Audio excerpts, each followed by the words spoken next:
Bem-vindos ao Tranquilamente, um espaço que nós vamos conversar de uma maneira leve e profunda sobre comportamento, emoções e bem-estar.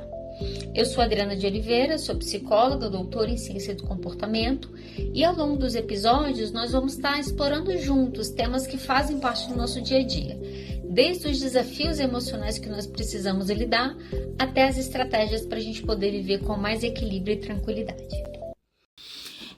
Hoje eu quero conversar com você sobre o ciclo de adoecimento feminino. Então, as mulheres estão nas estatísticas, muito mais talvez do que nós gostaríamos. E por que isso acontece, né? Então, é um pouco sobre isso que eu quero conversar com você hoje. O ciclo de adoecimento, a gente precisa entender que ele é social. O que significa eu dizer que o nosso ciclo de adoecimento é social? Significa que isso está na nossa estrutura de sociedade. Me dê 3 minutos aqui, tenha paciência para eu te mostrar isso aqui. O que eu quero dizer quando eu falo que o adoecimento feminino está na nossa estrutura social? A estrutura social, ela vai falar, então, como que a sociedade precisa ser organizada. Isso é a estrutura social, como que ela se organiza. Para quê? Para que, sei lá, em Brasília, 1 milhão de pessoas consiga conviver sem que a gente viva numa anarquia ou numa guerra entre nós. Isso significa que a estrutura social definiu papéis. Então, os papéis, a definição de papéis, ela serve para manter a nossa sociedade no funcionamento que ela tem. Quais são os papéis que a mulher recebe? Gente, por muito tempo eu dei aula em faculdade. Eu dei uma disciplina, só para vocês entenderem, que era uma disciplina de terapia familiar. Quando eu perguntava para um curso de psicologia de alunos de 5º semestre o que era família, qual que era a estrutura de família, o que os alunos respondiam era pai, mãe e filhos. Quando eu ia discutir papéis, então quais são os papéis? Quando eu falava sobre os papéis, sabe o que eu ouvia?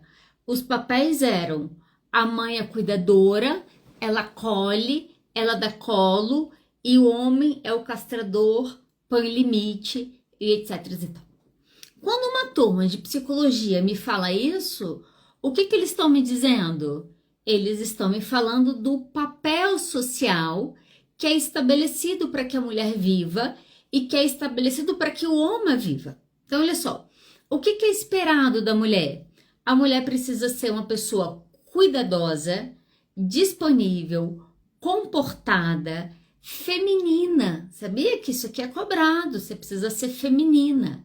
Você precisa ser magra. Você precisa ser magra. A gente tem um padrão que é estabelecido.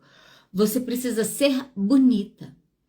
Nos é exigido esse padrão e desde cedo, no momento que começam a nos ensinar isso, o que a gente começa a aprender? Que o amor é condicionado. O amor é condicionado a quê? O amor é condicionado a eu ser boazinha. O amor é condicionado a eu não incomodar os outros. O amor é condicionado a eu não dar trabalho.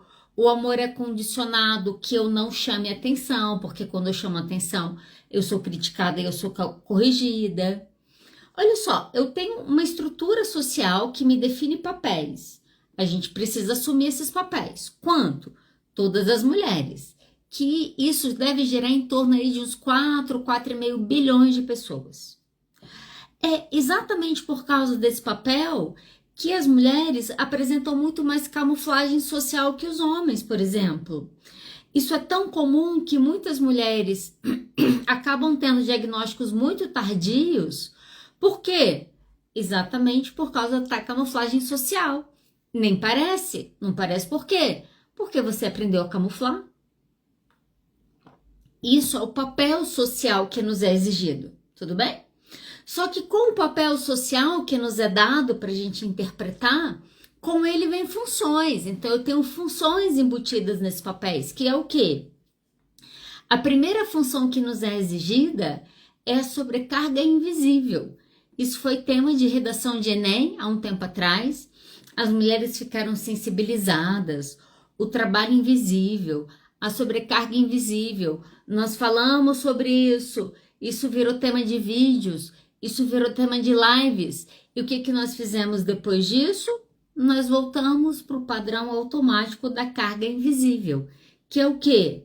é exigido que a mulher trabalhe formalmente, é ela que gerencia a casa, ela que gerencia as atividades domésticas, ela que gerencia as emoções da família, é ela que dá conta das crises dos filhos. Se a família deu certo ou se a família não deu certo, a responsabilidade é de quem? A responsabilidade é da mulher. Essa é a sobrecarga invisível que a gente vive. A nossa estrutura nos embute crenças. O que nós acreditamos? Mulher é multitarefa. Já ouviu falar isso? Mulher é multitarefa. Ela dá conta de tudo. Não, ninguém dá conta de tudo e ninguém é multitarefas. Nem o pessoal de TDAH, que aparentemente consegue fazer muitas coisas ao mesmo tempo, eles conseguem fazer muitas coisas mal feitas ao mesmo tempo. Por quê? Porque ninguém é multitarefa. Nós oscilamos a nossa atenção sobre diferentes atividades. Por quê? Porque as mulheres aprendem a fazer isso. Elas são obrigadas a fazer isso. Isso está na nossa estrutura de cultura. Olha só, já trouxe esse dado aqui em outros momentos, que é o quê? 77% dos homens acreditam que a responsabilidade com o cuidado com os filhos é da mulher. Eu escuto as mulheres nos meus consultórios chorando e se sentindo culpadas e se sentindo responsável porque os seus filhos deram ou não errado, porque os seus filhos estão se desenvolvendo bem ou não na vida. Eu não escuto homens chorando por causa disso. Olha só, isso por quê? Porque eu tenho um papel definido. Adriana, não tem homens que querem ser pais? Com certeza. 23% estão brigando para viver a paternidade. E os outros acham que é responsabilidade da mulher. Ok? A nossa cultura manda a mulher fazer o quê, então? Ela precisa cuidar de tudo. Ela precisa cuidar dos filhos, ela precisa cuidar do marido, ela precisa cuidar da casa, ela tem que trabalhar, ela cuida dos pais, ela cuida dos animais. E aí, olha só, no meio dessa confusão inteira que a gente tem que dar dando conta do mundo, o que a gente ainda vê acontecendo em 2025? Se o homem tá mal vestido, sujo, qual é a crítica que ele recebe? A mulher não está cuidando bem dele. Porque a mulher também é responsável pelo homem estar bem ou não. É responsabilidade da mulher. Ok? Bom, esse é o contexto que a gente cresce. Além disso, o que esse contexto produz? Já falei disso em outros momentos, rivalidade. Nós rivalizamos entre as mulheres, isso mantém o ciclo de adoecimento que nós estamos inseridas. Por quê? Quando que eu começo a rivalizar? Gente, infelizmente, existem algumas mulheres que quando elas chegam aqui, a mãe começa a rivalizar com elas. As irmãs. Existem mulheres que sentem ciúme dos seus filhos com os seus maridos. O contrário também acontece, ok? Quando isso acontece, quando essa mãe sente ciúme dessa criança, desse bebê, ela passa a tratar mal, ela abusa emocionalmente dessa criança. Por quê? Essa criança está tirando o objeto de desejo e prazer dela, que é quem? Que é o marido. Essa rivalidade, ela está tão presente que o tratamento que ainda é dado para mulheres e homens dentro da família ainda é um tratamento diferente. Olha só, deixa eu exemplificar isso aqui para você entender. Eu acompanhei um caso há uns anos atrás, ela estava em terapia, tinha vivenciado uma situação de violência doméstica, estava com processo e foi encaminhada para terapia nesse momento. Quando você vai conhecer um pouco mais da história dessa mulher, ela, na sua pré-adolescência, sofreu abuso sexual do irmão. Então o irmão começou a estuprar ela, violentar ela, na ameaça, né, que se contar, vou falar, vai ser pior, então ficava naquela situação. E uma dessas situações, a irmã mais nova viu o irmão pegando ela à força para transar com ela, corre para contar para a mãe, chama a mãe, desesperada, não sabia o que fazer. Quando a mãe chega e ela vê a cena, sabe o que a mãe fez? A mãe bateu nela, porque ela estava seduzindo o irmão, porque ele nunca faria isso se ela não tivesse provocado o comportamento dela.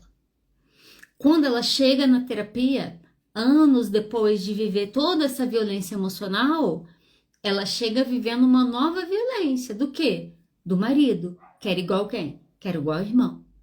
Então, olha só, A rivalidade começa lá na infância, quando eu maltrato a minha filha e eu trato o menininho como o reizinho da casa. Nesse momento, a gente começa a viver abusos emocionais dentro da nossa própria casa. Com quem? Com a nossa própria mãe. Ah, Adriana, pesada essa história aí, né? Nem todo mundo acontece isso com todo mundo. Você tá certo. Ainda bem por isso, né? Como que essa rivalidade aparece? Críticas constantes, o corpo, tá gorda, ou ele vai achar alguém mais bonita que você, o seu jeito, você fala muito alto, você é muito impulsiva, você começa as coisas, você é inquieta, mas você não sei o que lá, criticam as suas escolhas, mas esse curso, mas era melhor tal curso, mas esse namorado, mas era melhor outro namorado. Situações de invalidação, diminuição, né? Maluca, fresca, dramática, exagerada. Essas são algumas das palavras que as mulheres crescem escutando, às vezes ao longo da sua vida toda, quando elas têm uma expressão emocional. E quem fala isso para elas? Às vezes, as suas mães.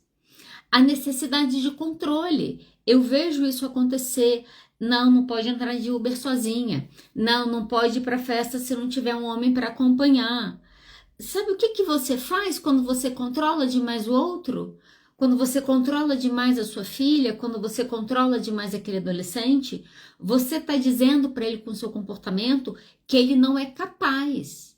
Nós temos uma geração que vive hoje relacionamentos abusivos, que não se sentem capazes de sair desses ciclos de violência. Por quê? Porque foram extremamente controladas as suas vidas inteiras. O que foi ensinado para essas mulheres?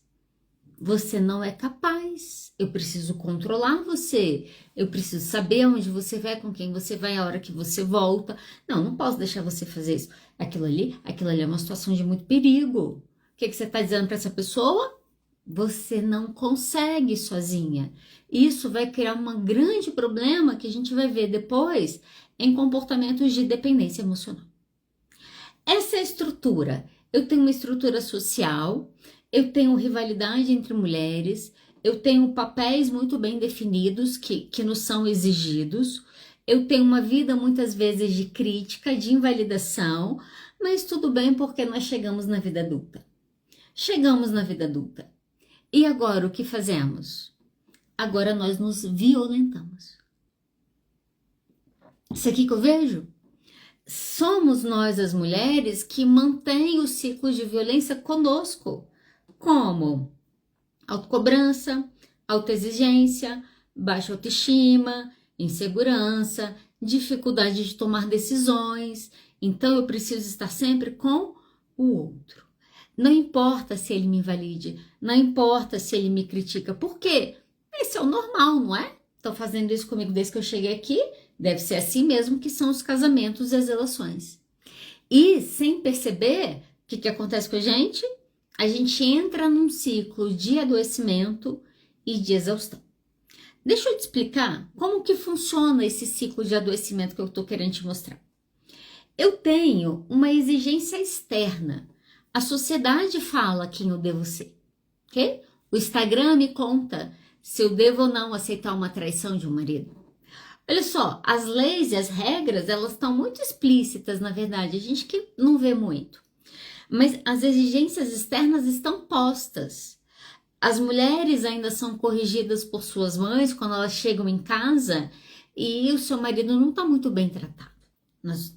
Isso é exigido. A gente cobra das mulheres porque aquela criança reprovou na escola, olha só. Ela tem que ter responsabilidade sobre aquilo. Então, eu tenho uma exigência externa da cultura. O que eu faço? Eu vou desempenhar. Eu trabalho, eu caso, eu tenho filho, eu cuido da casa, eu cuido da minha mãe. E aí eu entro, porque então eu tenho a exigência externa, eu tenho o meu desempenho social. Mas aí o que eu começo a fazer? Eu começo a me autoexigir. Eu me cobro que eu devia estar dando mais, eu me comparo, eu vejo que aquela pessoa está fazendo melhor do que eu, pelo menos é o que parece. Aí a gente começa a buscar um padrão do que é ser mãe, do que é ser esposa, do que é ser mulher, do que é ser amiga, do que é ser empresária, do que é ser psicóloga. A gente começa a buscar um lugar que ele não existe, que ele é ideal, que funciona para 1% da população mundial. Todos os outros 99% estão quebrando a cabeça para ver como que faz aquilo. A gente não percebe isso. Então a gente fica entregando, até que a gente faz o quê? Até que as mulheres entram num estresse crônico e aí as emoções começam a falar. As nossas emoções começam a trazer. Eu começo a ter um choro fácil que vem a qualquer momento, daqui a pouco eu começo a me perceber mais ansiosa, daqui a pouco eu começo a ver que o meu sono está sendo alterado. E aí o que eu faço? Eu procuro ajuda? Não, porque eu não tenho tempo. Imagina parar para fazer terapia. Gasta muito tempo, eu não tenho tempo para fazer isso. Então eu faço o quê? Eu continuo vivendo e eu continuo entregando até a hora que eu tenho uma crise de pânico, até a hora que eu acordo um dia na cama e eu não consigo sair, até a hora que eu tô precisando tomar remédio, até a hora que eu tenho um problema no intestino, até a hora que eu começo a ter um problema de pressão alta. E aí as minhas emoções pararam de falar e o meu corpo começa a gritar. Por quê? Porque eu ignorei. Ignorei o quê? Ignorei tudo. Nesse processo, o que acontece? A gente adoece. Quando a gente adoece, porque a gente estamos tentando dar conta de estar tudo o tempo todo, a gente adoece, certo? Como que a gente se sente quando a gente adoece? Já conversou com uma mulher adoecida, perguntou como ela está se sentindo? Depois disso tudo, ela se sente culpada por ela estar doente. Ela foi fraca, ela não deu conta.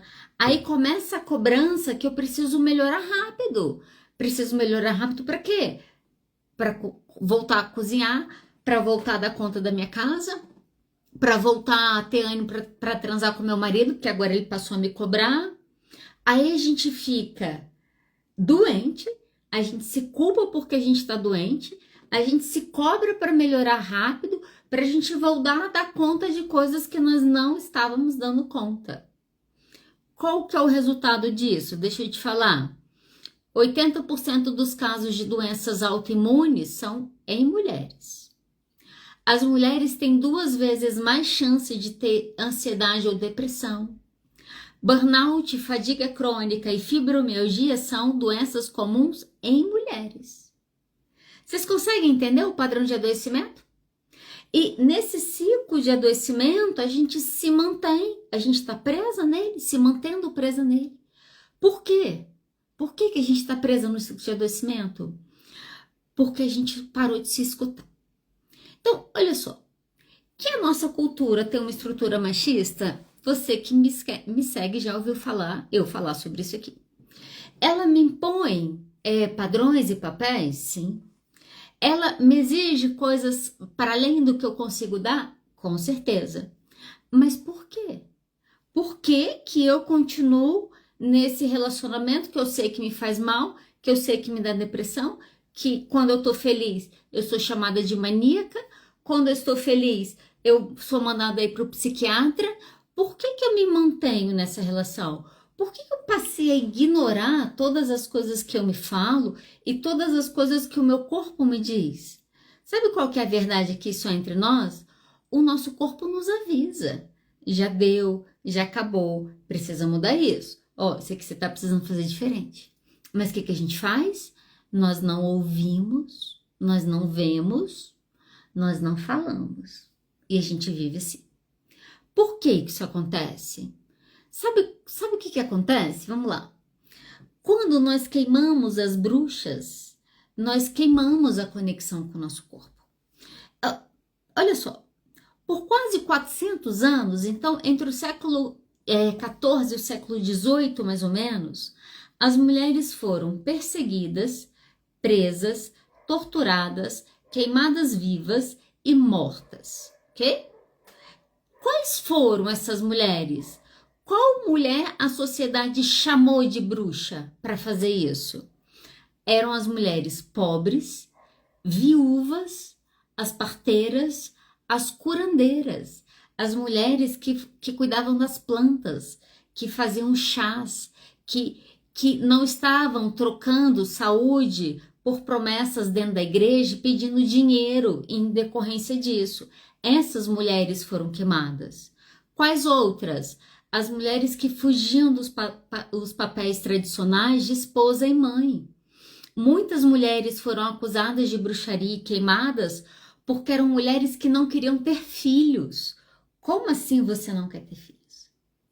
A verdade é que, muitos anos depois, eu acho que 90% das pessoas, das minhas amigas, das mulheres que eu convivo de perto, hoje seriam queimadas na fogueira. Olha só, isso aí aconteceu há tanto tempo atrás, qual que é a implicação disso para o nosso adoecimento hoje? Queimaram, passaram 400 anos colocando as mulheres na fogueira e acusando elas de coisas terríveis que levavam elas à morte, porque elas escutavam o que elas queriam, porque elas estavam tentando viver dentro de uma cultura diferente do que estava sendo exigido naquele momento. Queimaram as bruxas, queimaram a nossa conexão com o nosso corpo, queimaram o nosso direito ao prazer, queimaram o nosso direito a viver os nossos ciclos de vida, queimaram as nossas autonomias. A partir desse momento, a partir do século XVIII, as mulheres elas passam a ser domadas, controladas, vigiadas, silenciadas. Quanto tempo passamos? 243 anos depois estamos aqui, que a última mulher foi morta numa fogueira. 243 anos depois. E aí? O nosso corpo continua sendo território de medo, de vergonha, de culpa. 96% das mulheres se acham feias. Ok? 96% das mulheres se acham feias. 98% das mulheres não estão satisfeitas com seus próprios corpos. O nosso corpo deixou de ser um lugar que a gente habita e que a gente vive, que a gente cuida, e ele passou a ser um campo de controle. Controle de quem? Do outro. O outro me controla. O outro diz o que eu posso ser. O outro fala o tom de voz. O outro diz se a minha roupa é promíscua e eu fui estuprada por causa disso, ou se a minha roupa condiz com uma mulher decente da sociedade. A sociedade continua nos dizendo o que nós temos que sentir, como que nós temos que falar, como nós devemos nos portar. É o nosso Congresso que ainda decide se eu aborto ou não. É o nosso Congresso dominado por homens que ainda tomam decisões sobre coisas importantes a respeito de quem? A respeito da vida das mulheres. Essa é a realidade que a gente vive, ok? 243 anos depois que a gente parou de queimar a bruxa, o Estado, a religião e os homens continuam controlando o que nós podemos ou não fazer, ok? Muitos usam as mulheres para essa manutenção, não vou falar disso hoje. Mas você sabe que eu sou uma pessoa otimista, se você me escuta, então eu quero falar como que a gente quebra esse ciclo, ok? Como que eu saio do ciclo de adoecimento que quando eu vejo eu tô doente, e quando eu vejo eu tô doente, quando eu vejo eu tô doente de novo. É sobre isso que eu quero falar para a gente caminhar para o final, ok? Primeira coisa que você precisa fazer. Você precisa nomear, né? Passa semana e sai semana eu continuo falando sobre isso. Quer mudar qualquer coisa na sua vida? Você precisa aprender a nomear. Nomear as suas emoções, nomear o que está acontecendo. Quando você para e você nomeia, o que você está fazendo é parando de fugir do problema da sua vida. Quando você decide não recorrer ao Rivotril o tempo todo e parar e se perguntar, peraí, o que eu estou sentindo, o que eu vou fazer com isso? Você, nesse momento, para de fugir. O Freud vai falar, por exemplo, uma das ideias que ele defende, que a fuga é o instrumento mais seguro para se cair prisioneiro daquilo que se deseja evitar. Quando eu decido não olhar para o abuso que eu vivo no meu relacionamento, quando eu decido não nomear a sobrecarga que eu tenho no meu casamento, quando eu decido não nomear e porque eu quero compartilhar o cuidado dos filhos com o meu marido de maneira mais igualitária, quando eu decido não nomear, eu escolho a fuga. E quando eu escolho a fuga, eu escolho me manter no lugar que eu estou. Pare de fazer isso. Comece a nomear. E para você nomear, você tem que começar a fazer perguntas melhores para você. O que você precisa fazer? Pare de se perguntar qual é o seu problema. Hoje, umas 3 pessoas me fizeram essa pergunta. Qual o meu problema? E eu respondi, e você tem que ter um problema? Olha só, eu me comporto diferente do que a sociedade quer, ou eu me comporto e eu não tenho um resultado, o que eu faço? Qual é o meu problema? Eu trago para mim, claro, a sociedade mandou eu olhar para mim sempre que alguma coisa acontecesse errado. Comigo não, com qualquer um. Então, eu preciso dar conta disso. Pare de se perguntar qual que é o problema, você não tem problema nenhum. Você precisa começar a se perguntar para você nomear corretamente o que aconteceu comigo? Por que eu tenho dependência emocional? Por que se o outro vai embora eu acho que eu vou morrer? Por que eu acho que se eu ficar sozinha eu vou morrer numa vala solitária? Por que eu acredito nessas coisas? Por que eu sinto desse jeito? Nesse momento, você começa a se abrir para um campo que você começa a conseguir nomear o que está acontecendo na sua vida. Nomeei, tô vendo, ele só abusivo, caramba, não percebi. Minha sócia, perversa, tô eu aqui de novo comendo na mão de uma pessoa que tá me fazendo mal. Percebi, nomeei, o que você faz? Sente, se autoriza a sentir. Tô com vontade de chorar, chora. Tô com raiva, grita. Vai fazer luta, põe a cara da pessoa num lugar e fica socando até suas energias acabarem. A gente não se permite sentir. Por que a gente não se permite sentir? Porque nós não nos ouvimos. Olha só, volta. A gente ignora o nosso corpo. A gente reclama dele. A gente sabota ele. O nosso corpo não quer me sabotar, nem você. As nossas emoções, elas não existem na nossa vida para nos sabotar. Elas são bússolas que nos ajudam a consertar o roteiro sempre que é necessário, a mudar as rotas, para que eu não entre no adoecimento. Essa é a função das nossas emoções. A gente decidiu que a gente não quer mais senti-las. Sinta. Ah, mas o que eu vou fazer? Chora. Até quando? Até acabar as lágrimas. Aí você toma um banho, troca de roupa, liga para sua terapeuta e fala, agora a gente precisa fazer alguma coisa que eu preciso mudar isso aqui na minha vida. Você nunca vai mudar nada antes de você conseguir nomear e antes de você conseguir sentir o que você precisa sentir, ok? Terceira coisa que você precisa fazer para sair disso aí, rompa com pactos invisíveis. O que é isso? Lembra que eu te falei que existem papéis e funções que são empregadas e exigidas de nós? Um desses papéis, por exemplo, é que nós sejamos boas meninas. A maioria das mulheres foram criadas para serem boas meninas.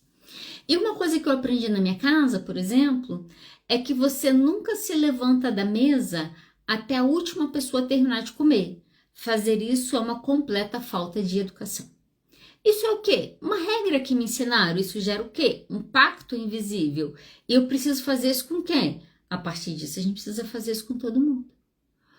E aí, a gente precisa aprender a se retirar da mesa quando a gente não cabe mais. Eu já contei essa história aqui uma vez, acho que foi ano passado. Eu fui para Atacama, a gente viajou para Atacama, fizemos um passeio, tinha um almoço programado, sentei feliz e contente para almoçar. Minha esposa falou que não queria comer, eu falei, tudo bem. Comi, terminei de comer, quando eu terminei de comer, ela falou, vamos embora? Pensei, como assim vamos embora? Vamos embora agora? As pessoas estão comendo, como que eu vou sair da mesa agora? Com as pessoas comendo? Isso vai ser falta de educação. Minha cabeça, de pensamento. Pensei, bom, se eu não conseguir desagradar pessoas que eu não conheço, que eu nunca mais vou ver na minha vida, porque eu não dou conta de levantar da mesa, porque me ensinaram 30 anos atrás que isso era falta de educação e eu me prender a isso, preocupado com o que essas pessoas pensam de mim, Falei, o que vai acontecer na hora que eu precisar falar um não pro meu pai? O que vai acontecer quando eu precisar colocar limite na minha irmã? O que vai acontecer quando eu falar pra minha esposa que eu tô, sei lá, abandonando a cozinha, eu nunca mais cozinho nessa casa? O que vai acontecer nesse momento? Eu vou dar conta de fazer isso? Aprenda a romper os pactos invisíveis. Faça pequenos movimentos, comece devagar, comece se retirando da mesa. Comece percebendo o que faz sentido ou não para mim e se vale a pena ou não eu continuar com essa regra na minha vida. Ou quando que eu devo ou não flexibilizar. Então, tenha cuidado com isso. Quarta coisa, hein? Pra gente caminhar para o final aqui. Quarta coisa. Entenda, coloque na sua cabeça se você ainda tem dificuldade com isso. Autocuidado não é estética, ok? Autocuidado é um ato de rebeldia na nossa sociedade que nos garante uma sobrevivência sem que a gente entre num diagnóstico de algum transtorno mental por causa de alguém. O que significa isso? O autocuidado é o limite, é a hora que eu falo, não dá, já deu. E sabe qual que é a questão, gente? A gente cresce muitas vezes em contextos que o autocuidado ele é tão ignorado que a gente acha tudo bem a gente se abandonar para cuidar de todo mundo. Isso é um grande erro. Esse foi uma das coisas erradas que nos ensinaram. Eu amo os meus pais, mas eles me ensinaram algumas coisas erradas. Uma das coisas que o meu pai me ensinou que é errada é que o trabalho é a coisa mais importante da vida. Todas as vezes, todas da minha existência, desde que eu moro fora de casa, que eu ligo pro meu pai, o meu pai me pergunta, como está o trabalho? Isso é o quê? Valor. O que eu faço? Trabalho. Trabalho como? Trabalho às vezes até comprometer o meu limite. O que acontece? Adoecimento. Não foi à toa que eu tive um burnout há 2 anos atrás. Por quê? Falta de limite. A falta de limite é a falta de autocuidado. Nós somos muito treinadas para cuidar de todo mundo e eu fico o tempo todo sinalizando, ainda mais no meu trabalho, né? Ao limite, ao limite. E quando chega a nossa vez? A gente compromete, a gente desmarca a academia para atender uma pessoa. A gente faz isso, a gente mexe na agenda para agradar o outro, porque a gente tem medo de ficar sem dinheiro. Por quê? Ah, e se a gente não der conta? Ah, por quê? Não confiaram na gente? Será que a gente vai dar conta agora? Autocuidado não é estética. Quando eu tiro a minha hora para ir no salão, fazer unha, não é só estética. É o cuidado comigo. É eu controlando a minha ansiedade para não roer unha. Olha só, eu criando um espaço que eu descanso, que eu falo, não, agora eu não vou mais trabalhar. Ok? Isso é difícil, tá? Podia falar só sobre isso, mas isso é difícil. Tudo bem, vamos lá. Eu tenho vivido ciclos de adoecimento, eu tenho nomeado, eu tenho me autorizado a sentir, eu tenho me permitido quebrar pactos sociais, eu tenho tentado colocar na minha vida o autocuidado como um fator essencial. O que mais que eu preciso para quebrar o ciclo? Fortaleça a sua rede. Olha só. A quem interessa você ficar doente? A quem interessa você controlar os seus impulsos? A quem interessa você não ter liberdade sexual e poder transar com quem você quiser? A quem interessa isso? Não é você. Te garanto isso. A quem interessa isso são aos muitos homens que ganham 10 anos de vida quando eles casam e enquanto as mulheres perdem 10 anos na expectativa de vida quando elas casam com eles. Então, o homem tem um ganho, a mulher tem uma perda. A quem interessa você ficar aí? Muita gente. Talvez até suas amigas, talvez até a sua mãe, talvez até as suas irmãs. Como que eu saio disso então? Você precisa fortalecer as suas redes de apoio e as suas redes de afeto. Se eu puder te dar um conselho, e se você conseguir fazer isso aqui vai te ajudar muito, tá? Que é o quê? Na hora que a gente está mais fragilizado com a vida, com o adoecimento, com a sobrecarga, com não conseguir sair daquele lugar, nessa hora a gente precisa ficar perto das pessoas que acreditam na gente.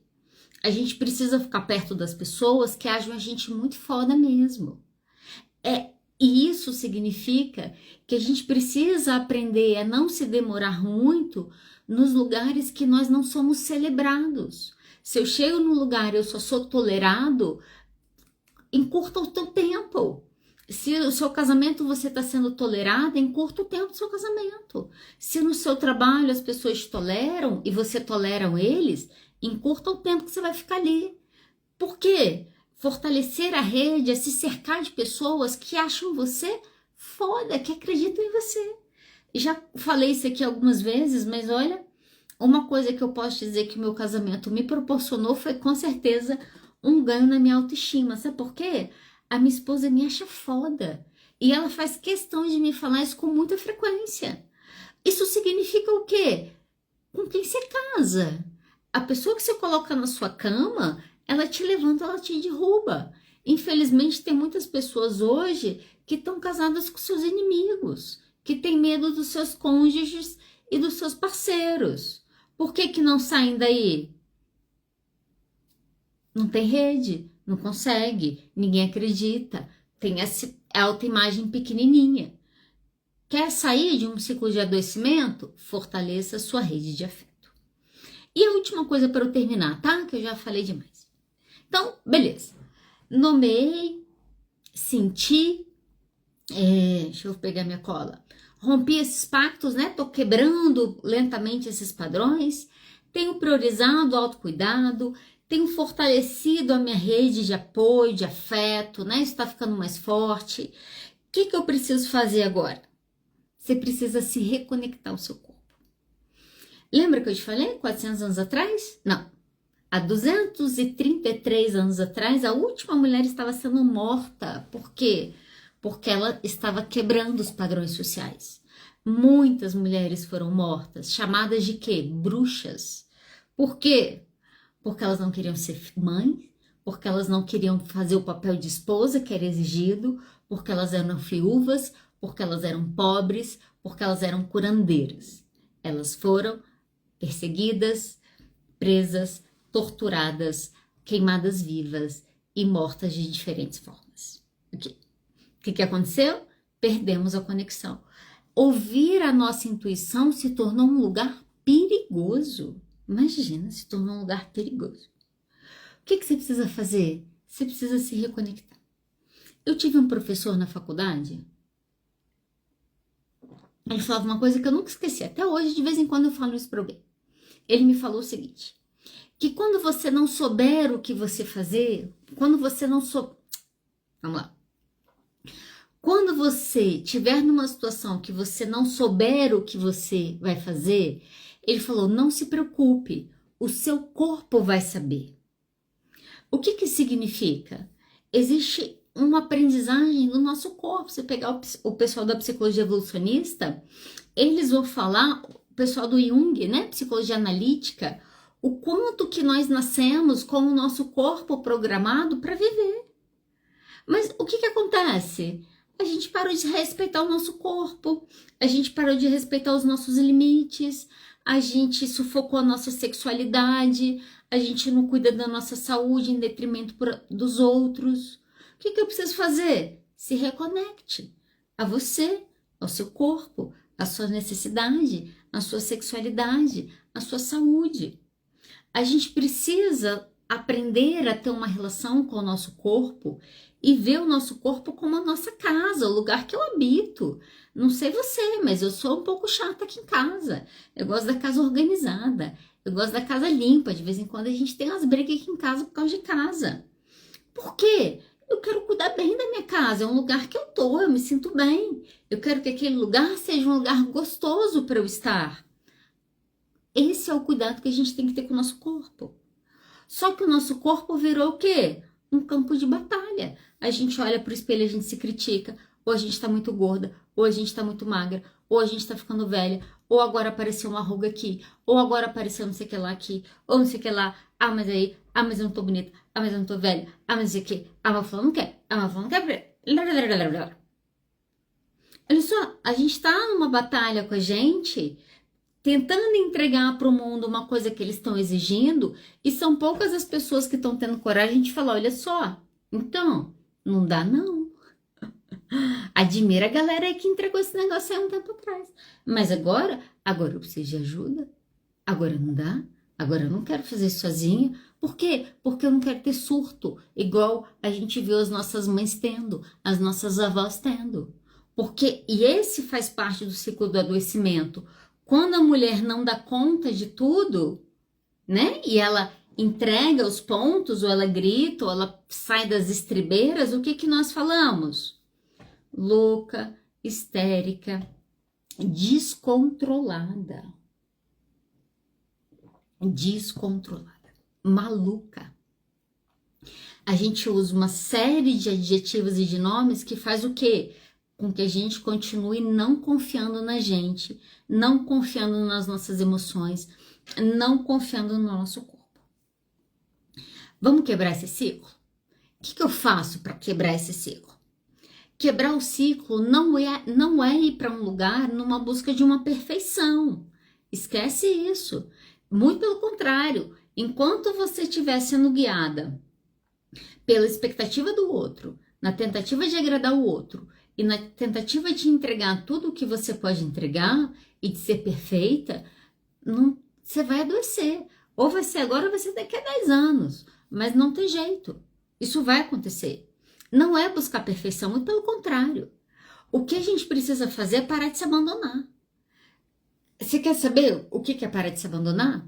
Quando começo a demandar muito no trabalho, a gente larga a atividade física. Quando começa a demandar muito não sei o que lá, eu peço comida ali rapidinho para eu dar um jeito ali para eu comer.